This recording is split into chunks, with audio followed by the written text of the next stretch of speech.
शुक्लांबरधरं विष्णुं शशिवर्णं चतुर्भुजं प्रसन्नवदनं ध्यायेत् सर्वविघ्नोपशान्तये। गुरुर्ब्रह्मा गुरुर्विष्णुः गुरुर्देवो महेश्वरः गुरुः साक्षात् परब्रह्म तस्मै श्रीगुरवे नमः। व्यासाय विष्णुरूपाय व्यासरूपाय विष्णवे नमो वै ब्रह्मनिधये वासिष्ठाय नमो नमः। कूजन्तं राम रामीति मधुरं मधुराक्षरम् आरुह्य कविताशाखां वन्दे वाल्मीकिकोकिलम्। श्रुतिस्मृतिपुराणानाम् आलयं करुणालयं नमामि भगवत्पादशङ्करं लोकशङ्करं। वागर्धाविव सम्पृक्तौ वागर्धप्रतिपत्तये जगतः पितरौ वन्दे पार्वतीपरमेश्वरौ। सूक्तिं समग्रयितुः स्वयमेव लक्ष्मीः श्रीरङ्गराजमहिषीमधुरैकटाक्षैः वैदग्ध्यवर्णगुणगुम्भनगौरवैर्यां कण्डूलकर्णकुहराः कवयोधयन्ति। हैमोर्ध्वपुण्ड्रमजहन्मकुटं सुनासं मन्दस्मितं मकरकुण्डलचारुगण्डं बिम्बाधरं बहुलदीर्घकृपाकटाक्षं श्रीवेङ्कटेशमुखमात्मनिसन्निधत्तां मनोजवं मरुततुल्यवेगं जितेन्द्रियं बुद्धिमतां वरिष्ठं वातात्मजं वनरयूथमुख्यं श्रीरामदूतं शिरसा नमामि। आपदामपहर्तारं दातारं सर्वसम्पदां लोकाभिरामं श्रीरामं भूयो भूयो नमाम्यहम्। सिन्दूरारुणविग्रहां त्रिनयनां माणिक्यमौलिस्फुरत्तारानायकशेखरां स्मितमुखीम् आपीनवक्षोरुहां पाणिभ्याम् अलिपूर्णरत्नचषकं रक्तोत्पलं बिभ्रतीं सौम्यां रत्नघटस्थरक्तचरणां ध्यायेत्परेदम्बिकाम्। हरि ओम। పరమేశ్వర స్వరూపమైన సభకి నమస్కారం. ఇది ఉత్తరాయణ పుణ్యకాలం. దక్షిణాయనం పూర్తయి మనం ఉత్తరాయణంలోకి ప్రవేశించాం. ఈ ఉత్తరాయణ పుణ్యకాలంలో శివనామం ఒక్కసారి పలికిన వారు ఎవరైనా ఉన్నారా అని గమనిస్తారట. అంత మహోత్కృష్టమైన కాలం. విశేషించి అదృష్టం ఏమిటంటే మనం ప్రతిరోజు ప్రదోష వేళలో ఈ ఉపన్యాసాన్ని ప్రారంభం చేస్తాం. ప్రదోష వేళ పార్వతీ పరమేశ్వరుల యొక్క అర్ధనారీశ్వర స్వరూపంగా శాస్త్రం భావన చేస్తుంది. అంత పరమ పవిత్రమైనటువంటి అసుర సంధ్య వేళలో సాక్షాత్తుగా శంకరుడు వృషభవాహనారూఢుడై ఈ భూమండలం మీద తిరుగుతూ శ్రీశైల పర్వతం మీద ఒక్కసారి దిగుతారట. అందుకే సంధ్యారంభ విజృంభితం శృతిశిరస్థానాంతరాధిష్ఠితం సప్రేమ భ్రమరాభిరామవసకృత్సద్వాసనాశోభితం భోగీంద్రాభరణం సమస్త సుమన పూజ్యం గుణావిష్కృతం సేవే శ్రీగిరి మల్లికార్జున మహాలింగం శివాలింగితం అంటారు. ఒక మద్ది చెట్టు నల్లుకున్నటువంటి మల్లెతీగని చూసినటువంటి శంకర భగవత్పాదులు పార్వతీదేవి చేత ఆలింగనము చేయబడిన పరమేశ్వర స్వరూపాన్ని శ్రీశైల పర్వత శిఖరముల మీద దర్శనం చేసినటువంటి మహోత్కృష్టమైన శ్లోకం అది. అటువంటి శివస్వరూపాన్ని మనం ప్రదోష వేళలో ప్రవచనంగా చేసుకునే ముందు శివపురాణం సామాన్యమైంది కాదు, చాలా పెద్ద గ్రంథం అది. అంత పెద్ద గ్రంథంలో మనకి ఉపయుక్తమైనవి ఉన్నాయి, చాలా జటిలమైనవి ఉన్నాయి. నిత్య జీవితంలో వాటిని అనుష్ఠానంలోకి తెచ్చుకోవడానికి అన్ని ఆశ్రమాలకి అలివి కానివి ఉన్నాయి. కనుక నేను అనుకున్నాను, శివాష్టోత్తర శతనామ స్తోత్రాన్ని ఉత్తరాయణ పుణ్యకాలం కనుక నేనేదో ప్రవచనం చేయడం కేవలం వినడం కాకుండా ప్రతిరోజు ఈ కార్డు పట్టుకుని వస్తే ప్రదోష వేళలో మనం ఇటువంటి దేవాలయంలో కూర్చుని చెప్పుకున్నటువంటి నామం 1,000,000 రెట్లు ఫలితం ఇస్తుంది. ఒక 30 రోజులో 40 రోజులో ఈ ప్రవచనాలు కొనసాగినప్పుడు మీరు ప్రతిరోజు ఈ నామాలు పలికారనుకోండి, 108 ఇంటూ 1,000,000 అంత నామం చేసినటువంటి ఫలితం మన ఖాతాలో ఈశ్వరుడు వేస్తాడు. దాని మీద వినడం శృణ్వం తపః, అది తపస్సు చేసినటువంటి ఫలితం అవుతుంది. ఉత్తరాయణ పుణ్యకాలంలో ఇంతకన్నా మనం చేసుకోగలిగినటువంటి మహద్భాగ్యం ఏముంటుంది? దీని మీద సుబ్రహ్మణ్యేశ్వర స్వామి వారికి ఇతపూర్వం నాకు తెలిసి కాకినాడ పట్టణంలో ఎన్నడూ జరగనంత అత్యద్భుతమైనటువంటి కార్యక్రమాన్ని మనం ఫిబ్రవరి 10, 11 తేదీలలో సుబ్రహ్మణ్యేశ్వర స్వామి వారి ఆవిర్భావము, తారకాసుర సంహారము, వల్లీ కళ్యాణము ఇవన్నీ శివపురాణాంతర్గతంగా వస్తాయి.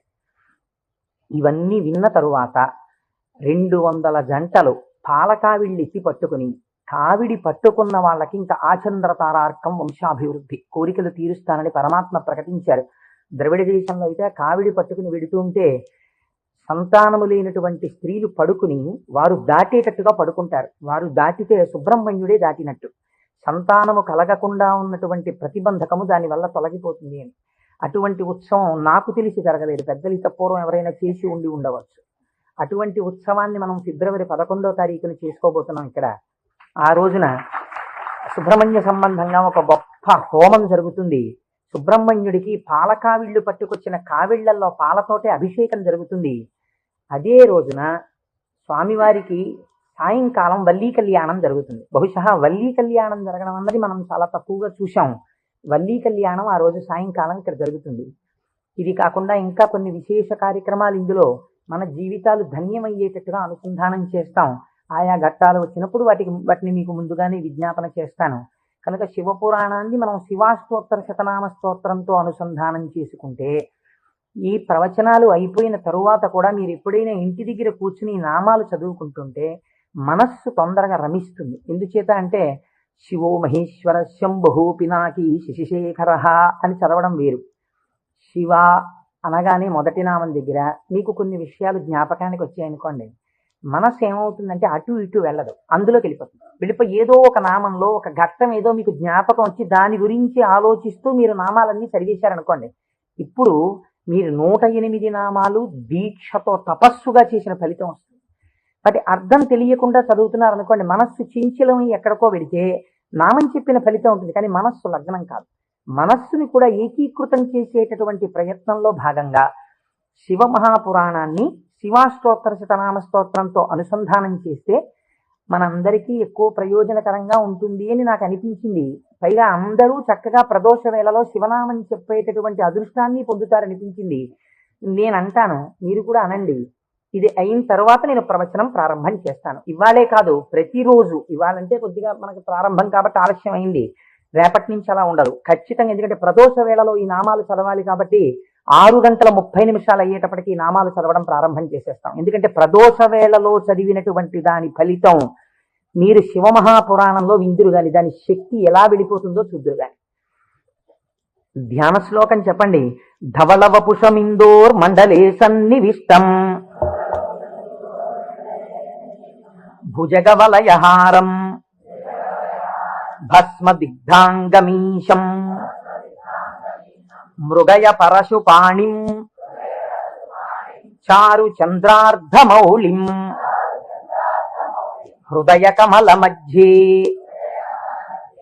సంతతం చింతయామి. శివో మహేశ్వర శంభు పినాకీ శశిశేఖర వామదేవో విరూపాక్షః కపర్దీ నీలలోహితః శంకరః శూలపాణిశ్చ ఖట్వాంగీ విష్ణువల్లభః శిపి విష్ణోంబికానాథః. శశి విష్ణు కాదండి, అది పొరపాటు పడింది. శిపి విష్ణోంబికానాథః శ్రీకంఠో భక్తవత్సలః భవః సర్వస్త్రిలోకేశః సితికంఠః శివాప్రియః ఉగ్రకపాలీ కామారీ అంధకాసురసూదనః గంగాధరో లలాటాక్షః కాలకాలః కృపానిధిః భీమః పరశుహస్తశ్చ మృగపాణిర్జటాధరః కైలాసవాసీ కవచీ కఠోరస్త్రిపురాంతకః వృషాంకో వృషభారూఢో భస్మోద్ధూళిత విగ్రహః సామప్రియః సర్వమయః త్రైమూర్తిరనీశ్వరః సర్వజ్ఞ పరమాత్మా చ సోమసూర్యాగ్నిలోచనః హవిర్యజ్ఞమయః సోమః పంచవక్త్రః సదాశివః విశ్వేశ్వరో వీరభద్రో గణనాథ ప్రజాపతిః హిరణ్యరేతా దుర్ధర్షో గిరిశో గిరీశో నగః భుజంగభూషణో భర్గో గిరిధన్వీ గిరిప్రియః కృత్తివాసాః పురారాతిః భగవాన్ ప్రమదాధిపః మృత్యుంజయ సూక్ష్మతను జగద్వ్యాపీ జగద్గురు వ్యోమకేశో మహాసేన జనకశ్చారు విక్రమ మహాసేన జనకశ్చారు విక్రమ రుద్రో భూతపతిస్థాణు అహిర్భూజ్ఞో దిగంబర అష్టమూర్తిరనేకాత్మ సాత్విక శుద్ధ విగ్రహ శాశ్వత ఖండ పరశు అజపాశ విమోచక మృఢ పశుపతిర్దేవో మహాదేవో వ్యయో హరి పూషదంతభిదవ్యగ్రో దక్షాధ్వర హరోహర భగనేత్రభిదవ్యక్త సహస్రాక్ష సహస్రపాత్ అపవర్గ ప్రదోనంత తారక పరమేశ్వర ఏవం శ్రీ శంభుదేవస్య నామ్నామస్తోత్తరం శతం శ్రీ శివాష్టోత్తర శతనామ స్తోత్రం సమాప్తం.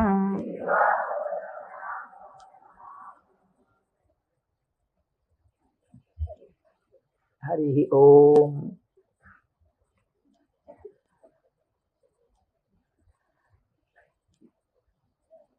శివ అన్న శబ్దమే చాలా గొప్పది. ఈ శివాష్టోత్తర శతనామ స్తోత్ర ప్రారంభం కూడా శివశబ్దంతో ప్రారంభమైంది. ఆ పురాణము కూడా శివ మహాపురాణము అని శివశబ్దంతో ప్రారంభమైంది. శివశబ్దాన్ని అమరకోశం వ్యాఖ్యానం చేసింది. అమరకోశం అంటే మనకి సాధికారికమైనటువంటి గ్రంథము. చిత్రం ఏమిటంటే దాన్ని రచించినటువంటి వారు జైనుడు.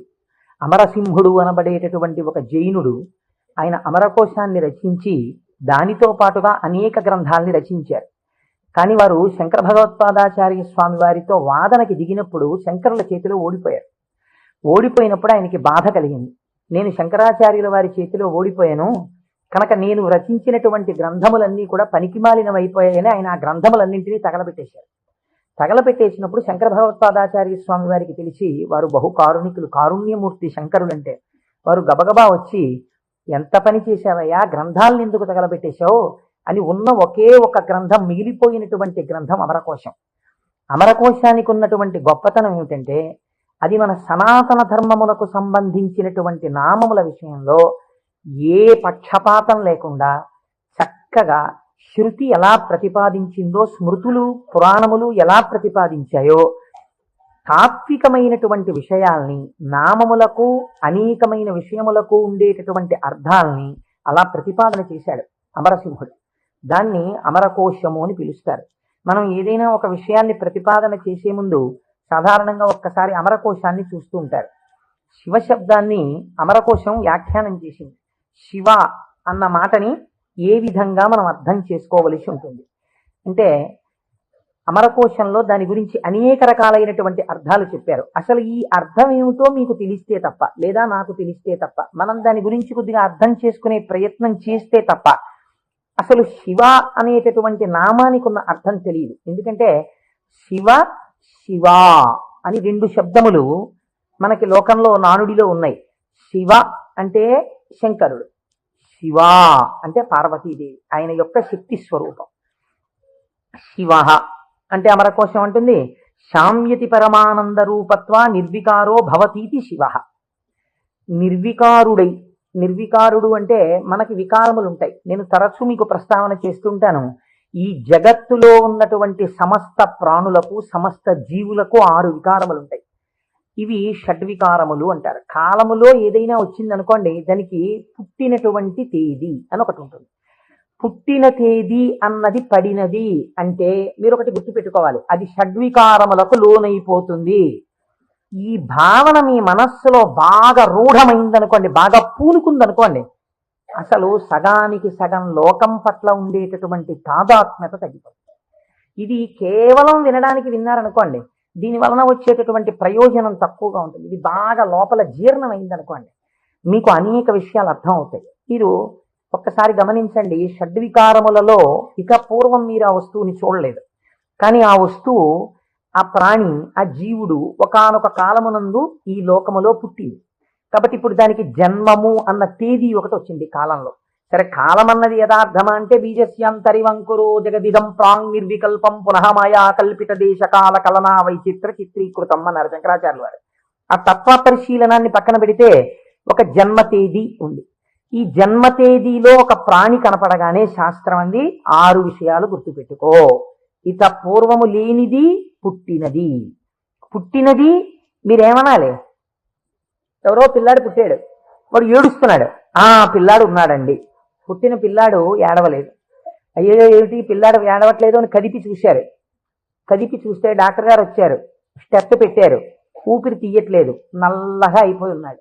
అయ్యో అమ్మా, నీకు మృత శిశువు జన్మించాడు అన్న. కాబట్టి పుట్టినది. అసలు రెండో వికారం ఒకటి ఉంది, ఉన్నది భవతి అనగా ఈ లోకములోకి వచ్చినప్పుడు అది ఉన్నది.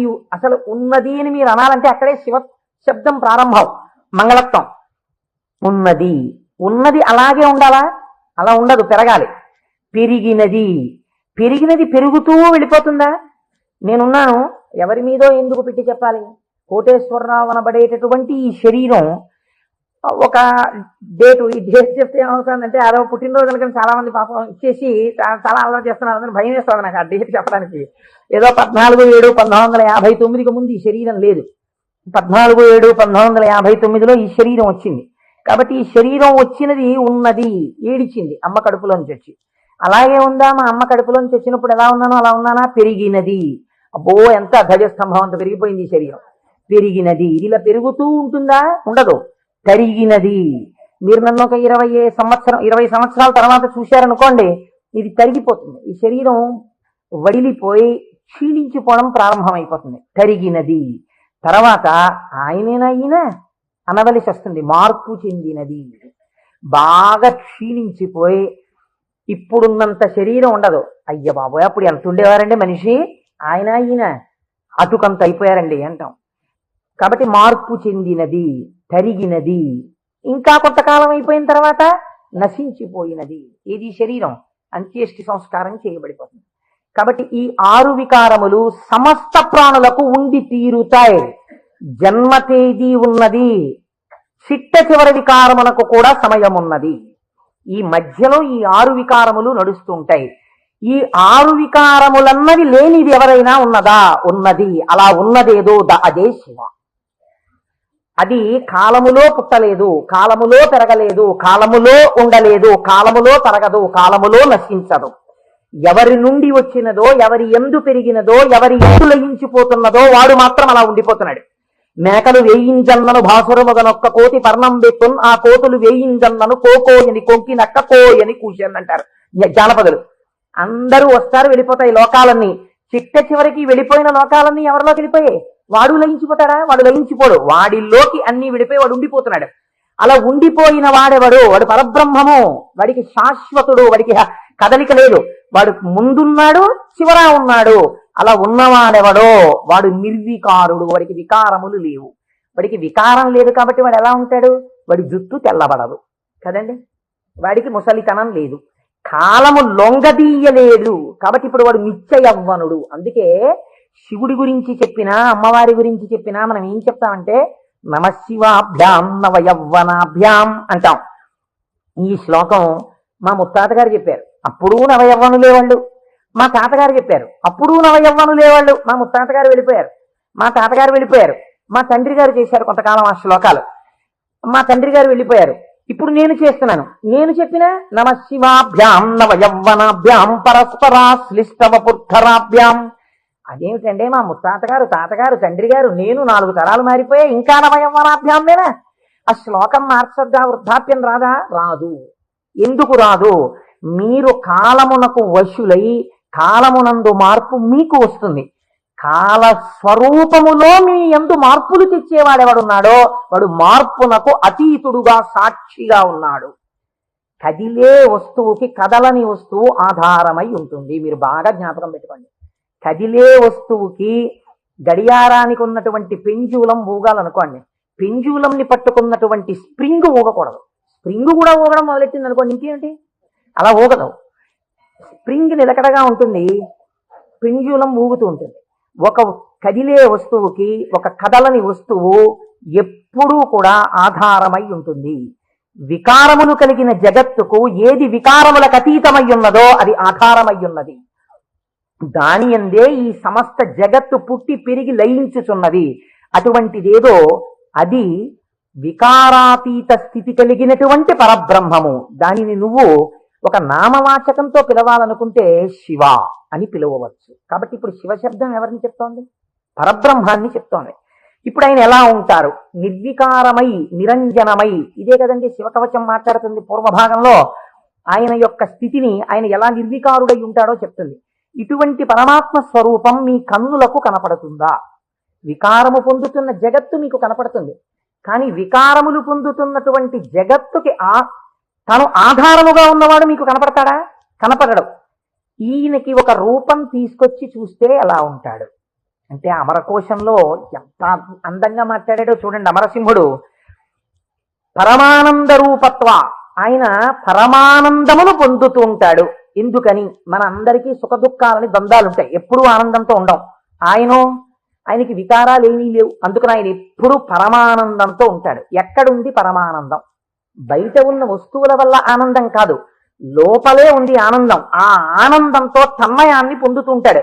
అది నోటితో చెప్పడం కుదరదు. ఇప్పుడు ఎలా చెప్పాలి అంటే, పద్మాసనం వేసుకుని చేతులు రెండు ఇలా పెట్టుకుని కన్నులు ఇలా అరమోట్పు కన్నులతో ఉండి తనలో తాను రమిస్తూ కనపడుతుంటాడు. శంకరుడి యొక్క ఫోటో మీరు చూశారనుకోండి, చూస్తే ఆయన అరమోట్పు కన్నులతో కూర్చుని సంతోషంతో ఆనందంతో ఉన్నట్టుంటాడు. ఇందులో ఇంకా లోకరక్షణ హేతువుగా అభయముద్ర పట్టినట్టుగా ఉంది. ఆయన అరమోట్పు కన్నులతో ఆనందంతో రమించిపోతున్నట్టుగా ఉంటుంది శివస్వరూపం. అంటే ఘనీభవించినటువంటి ఆనంద స్వరూపమే పరమాత్మ యొక్క స్వరూపం. పరమాత్మ నిత్యానందము ఏది ఉన్నదో దాన్ని రాశీభూతం చేస్తే అదే శివ. కాబట్టి ఇప్పుడు పరమాత్మ యొక్క స్వరూపమేమి? ఆనంద ఘనమే పరమాత్మ. కాబట్టి ఇప్పుడు ఆయన అన్ని వికారములకు అతీతుడై తనలో తాను రమించిపోతూ ఆనందపడిపోతూ ఉండేవాడెవరో. కదలిక ఉండదు ఇంకా మనస్సులో, అన్ని అరికట్టి లోపల ఉన్నటువంటి ఆనందంతో తాను కలిసిపోయి తానే చిదానంద రూపుడై ఉంటాడు. దీనికి మీకు పోలిక చెప్పాలంటే ఒక్కటి కుదురుతుంది. మనం కదులుతున్నటువంటి తరంగములు కలిగిన సరోవరాలం మీరు చూడండి. అందుకే నిద్ర లేవగానే ఏది ప్రారంభం అవుతుంది పనిచేయి మీకు? ప్రారంభంలో నిద్ర లేచారు అనగానే, నిద్ర లేవడం అంటే ఏమిటో తెలుసా అండి? శరీరం లేవడం కాదు. ముందు ఏది లేస్తుందో తెలుసా? పరమాత్మతో రమిస్తున్నటువంటి మనస్సు విడివడుతుంది. విడివడి అది సంకల్ప వికల్ప సంఘాతం. అది వెంటనే ఒక ఆలోచన మొదలెడుతుంది. మొదట ఆలోచన ఏంటి? తెల్లవారిపోయింది. ఈ తెల్లవారిపోయిందన్న మొట్టమొదటి ఆలోచన అది చెయ్యగానే నిర్మలంగా ఉన్నటువంటి నీళ్ల దగ్గరికి వెళ్ళి మీరు ఒక చిన్న రాయి తీసుకుని ఇలా వేశారనుకోండి, అదేం చేస్తుందంటే ఇలా ఒక తరంగం కదులుతుంది. కదిలి అలా వెడుతుంది. ఇది ఒక్కటే వెళ్ళదు, ఇది వెడుతూ ఇంకో తరంగాన్ని తయారు చేస్తుంది, ఇంకో తరంగాన్ని తయారు చేస్తుంది. అలా కదులుతూ తరంగాలుగా ఒక కదలిక రాగానే ఇంకో కదలిక వస్తుంది. తెల్లవారిపోయింది, ఇవాళే నువ్వు శివమహాపురాణం మొదలెట్టాలి, ఇవాళే నువ్వు ఫలానా వాళ్ళ ఇంటికి వెళ్ళి ఒక్కసారి ఆశీర్వచనం చెయ్యాలి, చూసావా తెల్లవారిపోతుంది గబగబా సంధ్యావందనం చెయ్యాలి. ఒకదాని వెనక ఒకటి సంకల్పాలు వచ్చేస్తాయి. ఇవి సుఖములకు దుఃఖములకు కూడా హేతువులు అవుతుంటాయి. ఈ సంకల్పాతీతుడై సంకల్పములు దేనిలోంచి పుడుతున్నాయో అది తానై నిరంజన స్వరూపమై ఆనంద ఘనమై కూర్చున్న వాడెవరో వాడు పరమాత్మ, వాడు శంకరుడు. కాబట్టి శివుడు ఆయన ఇక్కడే సమస్తాన్ని చూస్తూ ఉంటాడు. అటువంటి ఆనంద ఘనమునకు శివ అని పేరు. ఇప్పుడు దీనివల్ల మీకు ఏం తెలుస్తోంది? మనుష్య జన్మ యొక్క చిట్ట చివరి ప్రయోజనం ఏమి? ఆ ఆనందము మీరే అగుక. అటువంటి ఆనంద స్వరూపులుగా మీరు మారడమే మనుష్య జన్మ యొక్క ప్రయోజనం. దానికే మోక్షము అని పేరు. కాబట్టి ఇప్పుడు అటువంటి మోక్ష స్థితిని పొందాలనుకున్న వాళ్ళకి ఎవరు ఆరాధ్య దైవము? శివుడే. కాబట్టి శివయోగోధ్యేయ శివంకర. కాబట్టి ఏమండి మీరు చెప్పింది బాగుంది, కానీ మేము గృహస్థాశ్రమంలో ఉన్నాం కదా, మాకు భార్య బిడ్డలు ఉన్నారు కదా, మాకు సంకల్పాలు ఏవి వద్దు అని మేమందరం కూడా ఇలా ముక్కు మూసుకుని లేచిన దగ్గర నుంచి ఏదో సంధ్యావందనం చేసుకుని ఒక పూజా మందిరంలో ఇలా కూర్చుండిపోతే మనస్సుని అంతర్ముఖం చేసే ప్రయత్నం చేస్తూ ఏదో లోపల ఉన్నటువంటి ఆ వస్తువుని కనిపెట్టే ప్రయత్నం చేస్తూ మేము ఉండిపోతే నా భార్య పరిస్థితి ఏమిటి, నా పిల్లల పరిస్థితి ఏమిటి? అసలు మరి గృహస్థాశ్రమంలో ఉండి కొన్ని కోరికలంటూ ఉంటాయి కదా, మరి తప్పదు కదా. అప్పుడు ఈ స్వరూపాన్ని పట్టుకుంటే ఉపయోగమే ఉండదు. ఆయన ఇంకేమి అలా కోరికలు తీర్చడాలు అలా ఏమి ఉండవా? కేవలం ఆనందం మోక్షం ఇంతే అనే పరిస్థితి కాదు. కాదు అమరకోశం అంది వెంటనే మళ్ళీ చేరతే సజ్జన మనాం స్వస్మిన్నితివా. ఈయన యందు సజ్జనుల యొక్క మనస్సు రమించుచుండును. ఈ మాటని మీరు చాలా గట్టిగా పట్టుకోవాల్సింది. మీకు చూడండి, నేను ఇంతకన్నా మీకు ఉదాహరణ చెప్పడానికి సాధ్యం కాదు. ఇంకా వంటింట్లో ఒక పంపు ఉంటుంది, బాత్రూంలో ఓ పంపు ఉంటుంది, వరండాలో ఒక పంపు ఉంటుంది వాష్ బేసిన్ దగ్గర. మీకు ఇంకా అవసరం అనుకున్నారనుకోండి, ఏదో మీరు భోజనాలు చేసే గదిలో చేతులు కడుక్కోవడానికి ఒక పంపు ఉంటుంది. ఇన్ని పంపుల్లోనూ మీకు ఏకకాలమునందు ఎక్కడ విప్పినా నీళ్లు రావాలనుకోండి, ఏది నింపాలి? ఏ పంపు కొట్టంలో నీళ్లు పోస్తారా? ఓవర్ హెడ్ వాటర్ ట్యాంక్ లో నీళ్లు పోస్తారు. ఓవర్ హెడ్ వాటర్ ట్యాంక్ లో నీళ్లు పోస్తే అన్ని పంపుల్లోనూ నీళ్లు వచ్చినట్టు శివస్వరూపాన్ని పట్టుకుంటే అది ఏ రూపంగా, ఏ రకంగా, ఏ విభూతితో, ఏ లక్షణంతో, ఏ గుణంగా మీ మనస్సు ఇష్టపడిన ఏ విధానంగా ఒక్కదాన్ని మీరు పట్టుకుని రమించిపోవడం ప్రారంభించినా అది మీకు కావలసిన సమస్తాన్ని ఇస్తుంది. అలా ఇవ్వగలదు. దానికి ఆ శక్తి ఉన్నది. అది మిమ్మల్ని కాపాడుకుని వస్తుంది. మీరు చూడండి, గొడుగు ఒక్కటి ఇలా పట్టుకున్నారండి, ఇలా గొడుగు పట్టుకుని వెళ్ళిపోతున్నారు. ఇలా గొడుగు పట్టుకు వెళ్ళిపోతుంటే బయట మంచి ఎండ కాసింది. ఇప్పుడు ఆ గొడుగు మిమ్మల్ని రక్షిస్తుందా, రక్షించదా? రక్షిస్తుంది. మీరు వెళ్ళిపోతుండగా మంచి మబ్బు పట్టి వాన ప్రారంభమైంది. గొడుగు రక్షిస్తుందా, రక్షించదా? రక్షిస్తుంది. వాన తగ్గిపోతోంది, ఇంకా కొద్దిగా ఎండ వస్తే బయలుదేరదాం అనుకుని మీరు చెట్టు కింద నించున్నారు. ఒక పక్షి పై నుంచి రెట్ట వేసింది. మీ మీద పడకుండా గొడుగు రక్షిస్తుందా, రక్షించదా? రక్షిస్తుంది. ఒక గొడుగు మీకు శీతలము నుండి, ఉష్ణము నుండి, జలధార నుండి, పక్షి రెట్ట నుండి ఇన్నిటి నుంచి కాపాడినప్పుడు పరమాత్మని పట్టుకున్న వాడి కోరికలు కూడా అన్ని భంగులా తీరుతాయి. మీకు ఏది కావాలో అది వాడు ఇవ్వగలడని మీరు ఎలా అనుకోవట్లేదు? అచేతనమైన ఒక గొడుగు మీకు ఇన్నింటిని ఇవ్వగలిగినప్పుడు మీరు పట్టుకున్న పరమాత్మ మీకు ఏది అవసరమో అది మీకు ఇవ్వడని మీరు ఎలా అనుకుంటున్నారు? మీకు ఏది కావాలో మీరు అడగక్కర్లేకుండా మీకు తీరుస్తాడు. అది గొప్ప. మీరు శాస్త్రంలో ఒక మర్యాద తెలుసుకోవాలి. మీరు అడిగితే ఇచ్చిన వాడు గొప్పవాడు కాదండి. మీరు వెళ్ళి అడిగారనుకోండి, వెంటనే మీరు జీవితంలో చాలా దిగజారిపోయినట్లయిపోతుంది. ఒకరి దగ్గరికి వెళ్ళి, అయ్యా నాకు ఇది లేదండి, నన్ను మీరు కొంచెం అనుగ్రహించి నాకు ఇది కలిగేటట్టుగా మీరు చెయ్యండి అని అడిగారు అనుకోండి, వాచికంగా నోరు విప్పి ఒకరి దగ్గరికి వెళ్ళి నాకు ఇది ఇప్పించండి అని అడిగినప్పుడు ఆత్మహత్యా సదృశమే. వాడు చచ్చిపోయినంత బిడియపడిపోతాడు. ఎవరు శీలమున్నవాడు బెంగ పెట్టుకుంటాడు. నోరు విప్పి అడగడమా, వెళ్ళి నాకు ఇది ఇవ్వండి అని ఎలా అడగను అంటాడు. అడగలేడు. అందుకే మనకి పూర్వకాలంలో మీకు తెలుసో తెలీదో, మీసంలో ఒక వెంట్రుక తాకట్టు పెట్టి అప్పు తెచ్చుకునేవారు. మీసంలో వెంట్రుక తాకట్టు పెడితే అప్పు ఇవ్వడం ఏంటండి? అంటే వాళ్ళ రోషానికి చిహ్నం అది. ఎన్నడూ నేను ఒకరిని చెయ్యి అడగలేదురా, చెయ్యి జాపి అడగలేదు. అటువంటి వాణ్ణి నిన్ను అడుగుతున్నాను. నేను ఇంత సిగ్గుపడిపోయానడానికి ఉదాహరణ ఏమిటో తెలుసా? ఈ వెంట్రుక ఒకటి నీ దగ్గర పెట్టుకో, మళ్ళీ తీర్చిన నాడు ఈ వెంట్రుక తీసుకెళ్తాననేవాడు. వాడి రోషానికి, వాడి శీలానికి ఆ వెంట్రుకని ప్రాతిపదికగా తీసుకుని అప్పిచ్చేవారు పూర్వం. అందుకే నా మీసంలో వెంట్రుక తాకట్టేశాననేవారు పూర్వం. కాబట్టి ఒకరి దగ్గరికి వెళ్ళి అడగడం అంటే అంత చిన్నతనం. పరమాత్మ అయినా మిమ్మల్ని అలా చిన్నబుచ్చి ఇస్తాడని మీరు ఎలా అనుకుంటున్నారు? గొడుగు పక్షి రెట్ట నుంచి నన్ను కాపాడు, వాన పడితే కాపాడు, ఎండగా ఉంటే కాపాడు, పైనుంచి ధూళి పడకుండా కాపాడు, ఓ గడుగా నన్ను రక్షించు అని మీరంత స్తోత్రం చేసి వేసుకుంటున్నారేంటే? ఇలా విప్పిలా పట్టుకుంటే ఎంతే రక్షించేయడం దాని ప్రయోజనం. అలా మీరు శివస్వరూపాన్ని పట్టుకుంటే, ఎలా పట్టుకున్నా సరే, అంటే ఎలా పట్టుకోవాలంటే అభిషేకాలు చేయాలా, పూజలు చేయాలా, లేకపోతే దాని స్వరూపం బాగా తెలుసుకోవాలా, అర్థం అవ్వాలా? కాదు. మీ మనస్సు ఏదో ఒక విషయంలో రమించింది అంతే, అది చాలు. మిమ్మల్ని మీకు రక్షణ కల్పించడానికి అది హేతు అవుతుంది. మీకు నేను ఒక ఉదాహరణ చెప్తాను, మీరు దాని వలన దీని వ్యాఖ్యానాన్ని బాగా పట్టుకోగలుగుతారు. నాయనారులని మళ్ళీ నేను ఏదో లౌకికమైన ఉదాహరణ ఎందుకు తేవాలి? మనకి 63 నాయనారులు ఉన్నారు. అంటే శివుని యొక్క అనుగ్రహము చేత తరించిపోయిన మహాపురుషులు. ఆ 63 నాయనార్లో గుగ్గుల కలయ నాయనార్ అని ఒక ఆయన ఆయనకి ముందు అసలు గుగ్గుల అన్న పేరు కలపలేదు. కలయ నాయనార్ ఆయన పేరు. అమృత ఘటేశ్వరుడు ఉన్న క్షేత్రంలో పుట్టారు ఆయన పేరు కలయ. అందుకని ఈయన పేరు కూడా కలయ అని పిలుస్తూ ఉండేవారు. ఈ కలయ నాయనారికి ఒక లక్షణం ఉండేది. ఆయన చేసే పూజ ఏమిటో తెలుసా అండి? ఆయన ఎప్పుడు భగవంతుడి దగ్గర కూర్చొని అనుకునేవాడు, సుగంధిం పుష్టివర్ధనం అంటారు కదా, త్రయంబకం అని పిలుస్తారు కదా, 3 కన్నులు ఉంటాయి కదా, ఆయన వస్తుంటే సువాసనలు వస్తాయి కదా.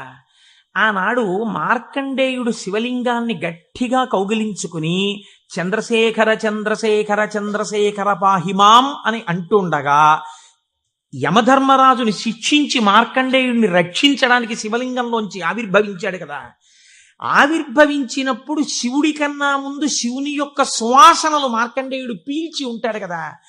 శివుడు వచ్చేసాడని పొంగిపోయి ఉంటాడు కదా. ఎంతకీ రానిటువంటి రైలు వచ్చేస్తోందని అనౌన్స్ చేసినప్పుడు ఎంత ఆనందం పొందేస్తామో, ముందు అనౌన్స్మెంటు, తర్వాత రైలు ఇంజను కనపడగానే పొంగిపోయినట్టు సుగంధిం, ఆ సువాసనలు వస్తుంటే ఎంత పొంగిపోయి ఉంటాడు కదా మార్కండేయుడు. నా పూనిక ఫలించింది, వచ్చేసాడు పరమాత్మ, అదిగో శంకరుడు, అదిగో సుగంధిం, సువాసనలు వచ్చాయి అని ఆ చంద్రశేఖర చంద్రశేఖర అన్నది ఒక్కసారి ఆపేసి ఏడి శివుడిని ఆ సువాసనల వంకి ఇలా చూస్తూ నిలబడిపోయి ఉంటాడు కదా.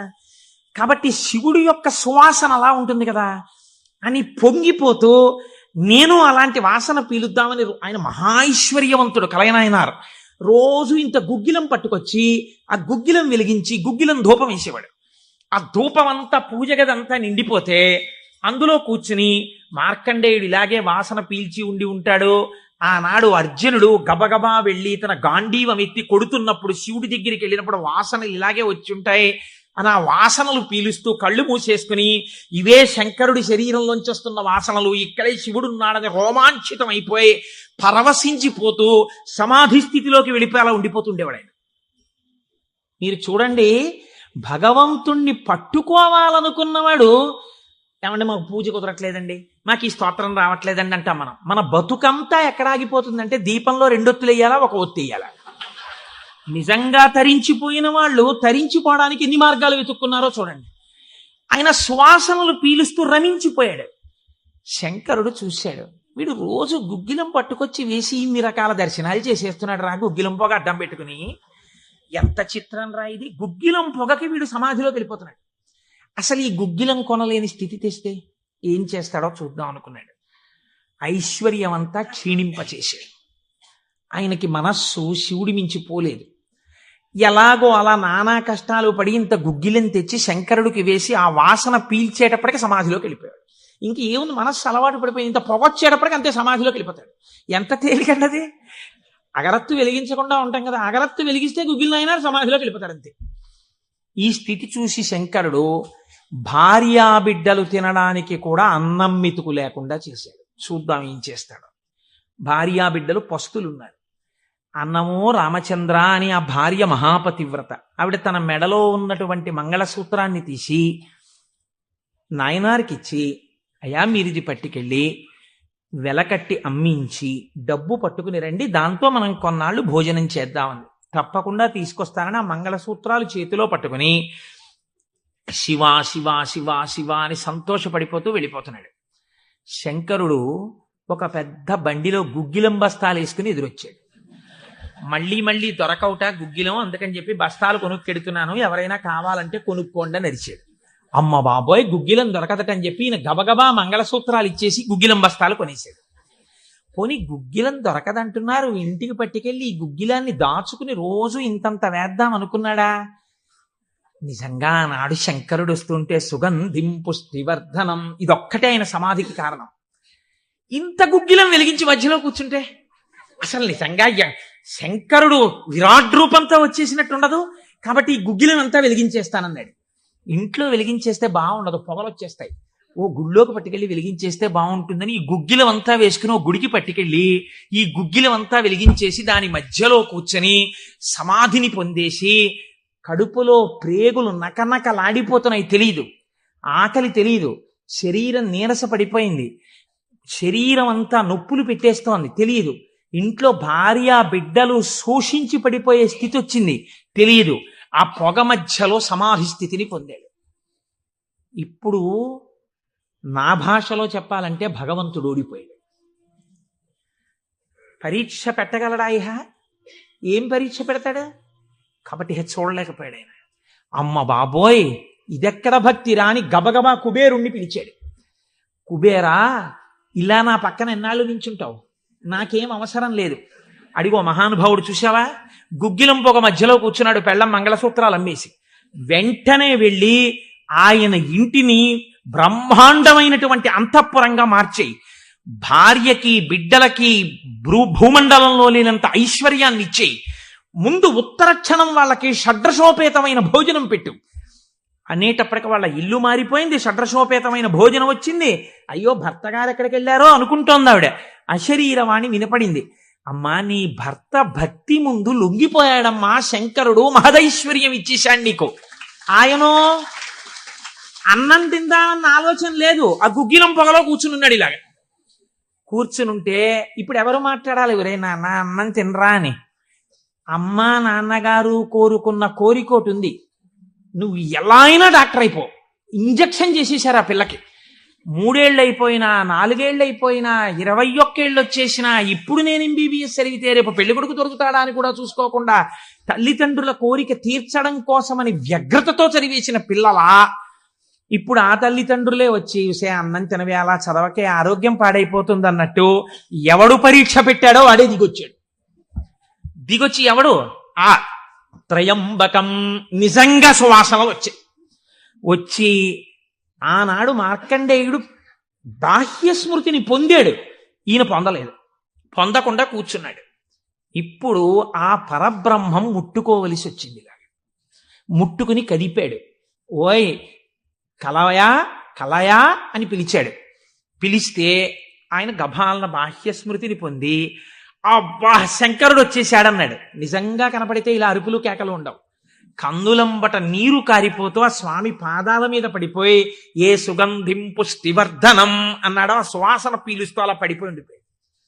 శంకరుడు భుజాలు పట్టుకుని లేపి, ఒరే నాన్న, నువ్వు ఇంటికి వెళ్ళింత అన్నం తినరా, నా కడుపు నిండుతుంది, తొందరగా బయలుదేరరా నాయన, ఇక్కడ ఎన్ని నైవేద్యాలు పెట్టినా నాకు వంట పట్టట్లేదురా, నువ్వు ఇలా పడిపోతే తొందరగా వెళ్ళరా బాబు, నీకు ఎక్కడ లేని ఐశ్వర్యం ఇచ్చేశాను, కావలసినంత గుగ్గిలం వేసే, ముందు వెళ్ళి అన్నం తినన్నాడు. అప్పుడు ఆయన ఇంటికి వెళ్ళాడు. ఇంటికెళ్ళి షడ్రశోపేతమైనటువంటి భోజనాన్ని నాయనార్ స్వీకరించాడు. దీన్ని గుగ్గిల నాయనార్ అంటారు పెరియ పురాణంలో. ఎందుకంటే శివపురాణం చెప్పుకుంటూ నాయనార్ల చరిత్రని అనుసంధానం చేసి ఉత్తరాయణ పుణ్యకాలంలో నాయనార్ల గురించి వింటే పార్వతీ సహితుడైనటువంటి ఆ పరమశివుడు పొంగిపోయి పరవశించిపోతాడు. అందుకే లౌకికమైన ఉదాహరణలు మానేసి అవసరమైన చోట నాయనార్ల చరిత్రలే కలిపేద్దాం. ఇలా 63 మంది నాయనార్ల గురించి నేను చెప్పగలిగితే నా జన్మధన్యం అయిపోతుంది అని ఒక నాయనార్ని కలిపాను ఇవాళ. కనుక ఒకనాడు ఒక విచిత్రం జరిగింది. భక్తి అంటే ఎంత చిత్రంగా ఉంటుందో చూడండి. ఈ గుగ్గిల నాయనార్ జీవితంలోనే ఆ పక్కనే ఉన్నటువంటి రాజ్యంలో ఒక శివలింగం ఒకటి ఉంది. ఆ శివలింగం మొన్నను మేము కంచి వెళ్ళాం. కంచి వెళ్ళినప్పుడు శివలింగం ఇలా ఉంటుంది, గొట్టంలాగా కింద వెడల్పుగా ఉంటుంది, పైకి వెళ్లే కొద్దీ సన్నగా ఉంటుంది. అటువంటి శివలింగం ఒకటి బాగా ఎత్తుగా ఉన్నటువంటి పీఠం మీద ఉంది. ఒక చిన్న పిల్ల ఆ శివలింగం దగ్గరికి వెళ్ళింది. అరమరిక తెలియని పిల్ల. ఆ పిల్ల వెళ్ళి చేతిలో ఒక తుమ్మి పువ్వు పట్టుకుని వెయ్యాలనుకుంది. ఆ పీఠం పట్టుకుంది, ఎగిరింది, ఎక్కింది, అందలేదు. ఆ పిల్ల ఏడుపు మొదలెట్టింది. ఏడుపు మొదలెట్టి శివా శివా నువ్వు నాకు అందట్లేదు, పువ్వు ఎలా వేయనంది. శంకరుడు ఆ భక్తికి పరవశించిపోయాడు. ఇది భగవంతుడు దేనికి కట్టుబడతాడు? ఆ భక్తికి కట్టుబడతాడు.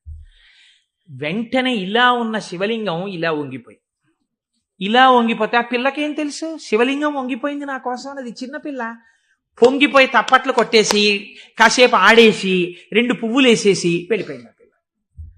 మరునాడు యథాలాపంగా అనేక శివలింగాలు ఉంటుంటాయి కదా గుళ్ళో. ఈ శివలింగం వంగడంలో లోపలున్న శివలింగం కూడా వంగిపోయింది. అర్చక స్వామి చూసి భయపడిపోయాడు. ఇదేమిటి శివలింగం ఇలా వంగిపోయిందని మహారాజుకు తెలిసింది. ఇది ఏదో అరిష్టం జరుగుతుంది, శివలింగం వంగింది ఏమిటని భయపడ్డారు. ఈ శివలింగానికి వంపు దిద్దిలా పైకి తీయాలి. వాళ్ళకి ఉన్న తెలివితేటలు ఏమిటంటే ఈ వంగిపోయినటువంటి శివలింగానికి పెద్ద పెద్ద ఇనప గొలుసులేసి ఏనుగులకు కట్టి లాగించారు. ఇన్ని ఏనుగులు ఇనపగొలు, ఇవన్నీ నేను పుక్కిట పురాణాలు నా సొంతంగా చెప్తున్నాను అనుకుంటున్నారా? ఈ దేవాలయాలు ఉన్నాయి ఇప్పటికీ. నా జీవితంలో ఈశ్వరుడు అనుగ్రహిస్తే ఎప్పటికైనా ఈ 63 నాయనార్ల శివాలయాలు దర్శనం చేయాలని నా కోరిక. ఈ వంగిపోయిన శివలింగాన్ని ఇనప గొలుసులో పెట్టి ఏనుగులు లాగుతుంటే గొలుసులు తెగిపోయాయి, శివలింగం వంపు దిద్దబడలేదు. ఇది ఎవరో గుగ్గిల్ నాయనారికి చెప్పారు. శివలింగం వంగిందిట, ఇనప గొలుసులేసి లాగుతున్నారట, లాగుతుంటే గొలుసులు తెగిపోతున్నాయిట. ఆయన ఎంత బాధపడిపోయి కింద పడి ఏడిచి దొల్లేశాడు.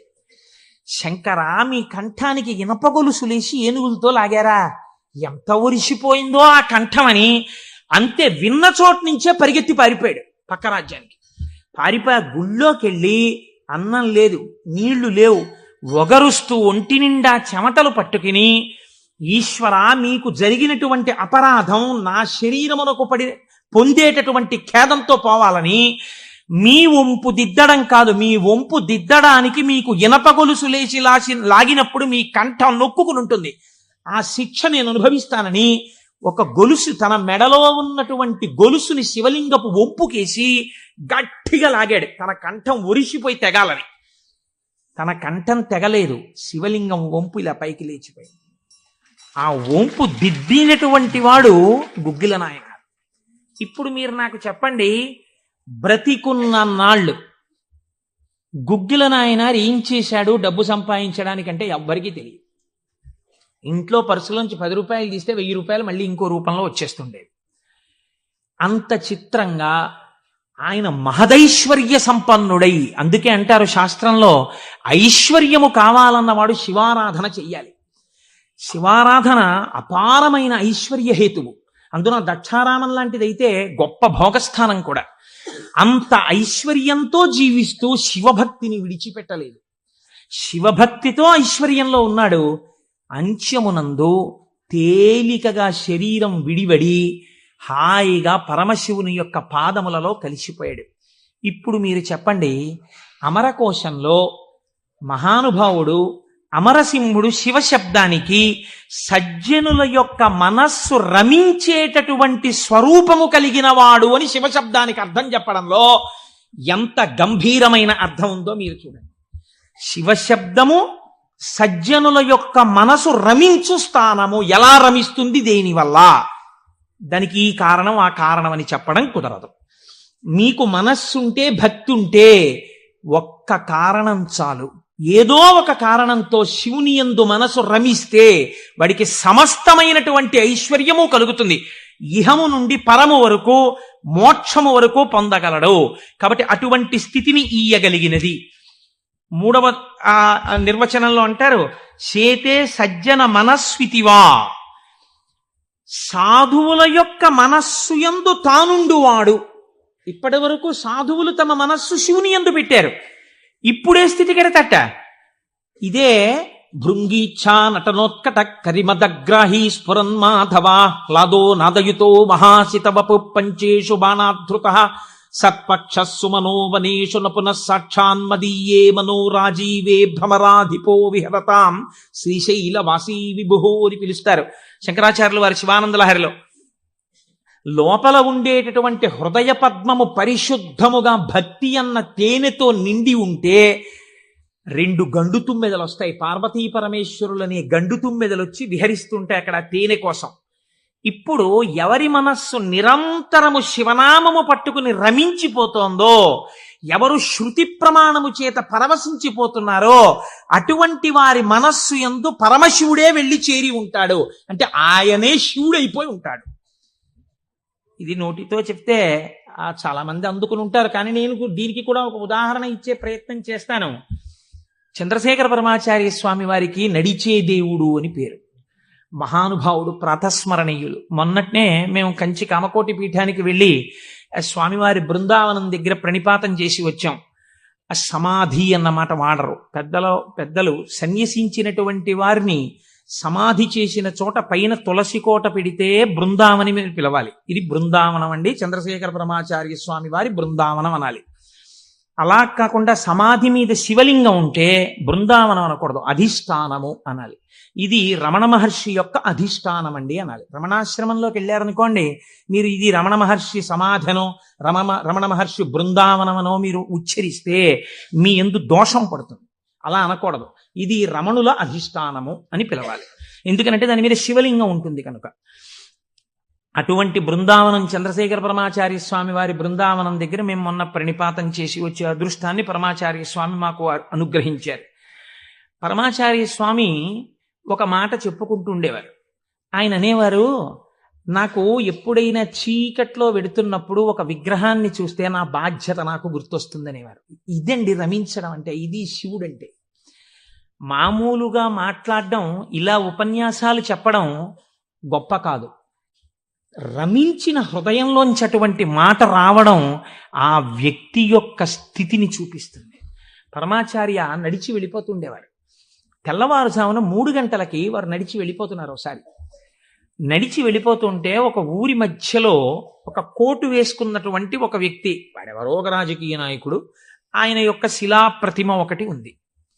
పరమాచార్య నిలబడి ఒక నవ్వు నవ్వారు. పరమాచార్య నవ్వారంటే దానిలో ఏదో అర్థం ఉంటుంది. ఆయనతో ఆనాడు అంతేవాసులై దగ్గరగా నడిచినటువంటి శిష్యులున్నారే, వారు అదృష్టవంతులు కనుక వారు దగ్గరగా వెళ్ళి నిలబడ్డారు. ఎందుకు నవ్వారు అని అడగరు కదా. వారు నవ్వి అన్నారు, దీన్ని చూస్తే నాకేం జ్ఞాపకం వస్తోందో తెలుసా, నా బాధ్యత జ్ఞాపకానికి వస్తోంది అన్నారు. అదేమిటండి, ఆ విగ్రహానికి మీకు సంబంధం ఏమిటి అనుకున్నారు విన్నవాళ్ళు. ఆయన అన్నారు, ఈ విగ్రహంలో ఉన్న వ్యక్తి తెల్లవారుజామున 3 గంటలకి ఇలాగే కోటేసుకుని నిలబడి ఉండేవాడా అని అడిగారు. అప్పుడు 3 కదా అయింది టైం. తెల్లవారుజామున 3 గంటలకి ఆ విగ్రహంలో ఉన్న వ్యక్తి ఎవరు ఉన్నాడో ఆయన అలా కోటేసుకుని నిలబడ్డ కదా. లేకపోతే బహుశः ఇప్పుడు మనం 3ంటికి చూసాం, ఈయన రాత్రి 1 గంటకు కూడా ఇలాగే కోటేసుకుని ఉండుంటాడు. అంటే రాత్రి 1 గంటకు కూడా ఈయన బతికున్న రోజుల్లో కోటేసుకుని ఉన్నాడా? లేడు. కానీ కోటేసుకున్నటువంటి వ్యక్తిని అందరూ చూశారు బయట. ఆయన బయటకు వచ్చినప్పుడు ఎక్కువగా కోటుతో బయటకు వచ్చేవాడు. కాబట్టి ఇప్పుడు ఆయన్ని చూడగానే రాత్రి చూసినా, పగలు చూసినా, ఉదయం చూసినా, సంధ్యవేళ చూసినా ఆయన జీవితంలో సాధించిన విషయాలు జ్ఞాపకానికి వచ్చి, అందుకు ఆయనకి ఇటువంటి శిలాస్తూపం పెట్టారు అని జ్ఞాపకానికి వస్తుంది. నేనెవరో తెలుసా? పరమాచార్య చెప్పిన మాట. నేను కూడా ఇలా దండం పట్టుకుని కమండలం పట్టుకుని నడిచి వెళ్ళిపోతుంటే భారతదేశమునకు 4 చెరగుల మళ్లీ అవైదికమైన మతములు ప్రవేశించకుండా 4 పీఠములు పెట్టి చంద్రమౌళీశ్వరారాధన ఏర్పాటు చేసినటువంటి మహాపురుషుడైన శంకరాచార్య స్వామి వారి ప్రతిబింబంగా ఆ శిల తన జీవితాన్ని జ్ఞాపకం చేస్తే, శంకరులని జ్ఞాపకం చేసి నడువడిని నేర్పడానికి ఈ రూపంతో మేం తిరుగుతున్నాం. మా నడువడి ఎంత జాగ్రత్తగా ఉండాలో చూడండి అని పరమాచార్య ఆ స్తూపాన్ని చూసి చెప్పుకున్నారు. ఎంత భక్తో చూడండి నిజంగా వారిది. వారు ఒకనాడు శ్రీశైలం వెళ్ళారు.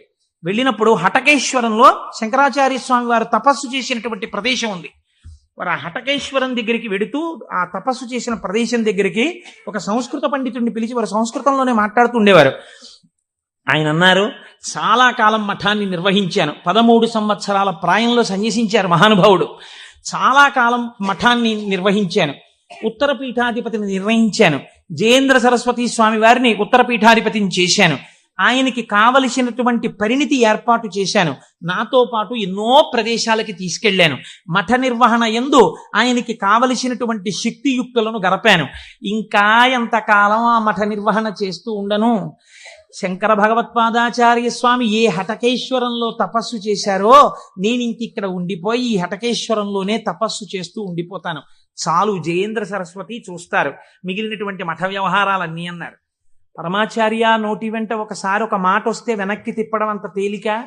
ఆనాడు వారు హటకేశ్వరంలో ఉండిపోకుండా ఎంత మందో వెళ్ళి బతిమాలితే వారు మన ఆంధ్రదేశానికి వచ్చి పర్యటన చేశారు. ఆ సమయంలో చూడండి, ఎంత మఠాధిపత్యం ఉన్నా, శంకరాచార్య స్వామి వారి పరంపరాగతమైనటువంటి పీఠానికి ఆధిపత్యంలో ఉన్నా, ఇలా అడుగేస్తే జగద్గురు చంద్రశేఖర పరమాచార్య స్వామి వస్తున్నారని రోడ్లకి ఇరుపక్కల కొన్ని వేల మంది నిలబడి నమస్కారాలు చేసి నీరాజనాలు ఇచ్చినా వారికి దానికన్నా హటకేశ్వరంలో కూర్చుని శ్రీశైల మల్లికార్జునుడి గురించి తపస్సు చేసుకోవడం, జపం చేసుకోవడం ఇష్టంగా అనిపించింది.